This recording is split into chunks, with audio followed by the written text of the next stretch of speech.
In 2014, Kenny Veach was an avid long-distance hiker that spent lots of his time hiking around the Mojave Desert in search of caves and abandoned mine shafts to go check out. Kenny was constantly on YouTube watching hiking videos and anything to do with the Mojave Desert. Kenny was a regular commenter on all of those types of videos. In June of 2014, Kenny must have watched this video called "Son of an Area 51 Technician" because he had left this comment where he was telling the community that had watched this video that he had a very strange thing happen to him when he was out hiking near Area 51. Kenny goes on to describe this strange event, and he said he found this cave entrance on the side of this mountain that was shaped like an uppercase M. As Kenny walks up to enter this M-shaped cave, he said his body started to vibrate and it stopped him in his tracks. And he said he didn't know what it was, but as he walked closer and closer, his body just continued to vibrate to the point where he said he just had to turn around and leave. His comment got a lot of traction on this video. They were basically egging him on to go back and check it out. A couple months later, Kenny goes back out to the Mojave Desert with his camera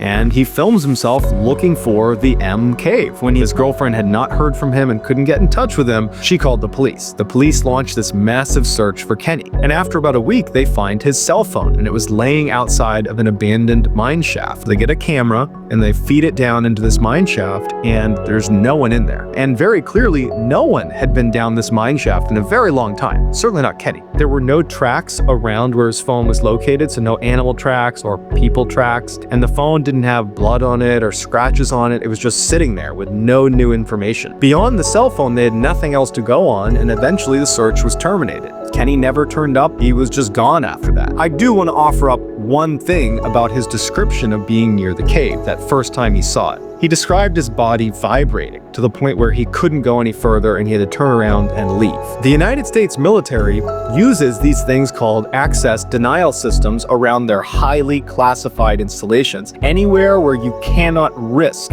someone getting in, they use these machines that fire beams at people that get too close. They're non-lethal, but it's like being thrust inside of a microwave. You feel hot and really uncomfortable and you turn around and you get the heck out of there. The fact that Kenny was right near Area 51, a highly confidential area, and he's discovering this strange cave entrance that doesn't look like other cave entrances, and he's walking up to it describing basically what it feels like to be hit with an access denial system, it makes you wonder, did he discover some secret entrance to some secret base? Or is this a bunch of crap and he just got lost in the desert and died?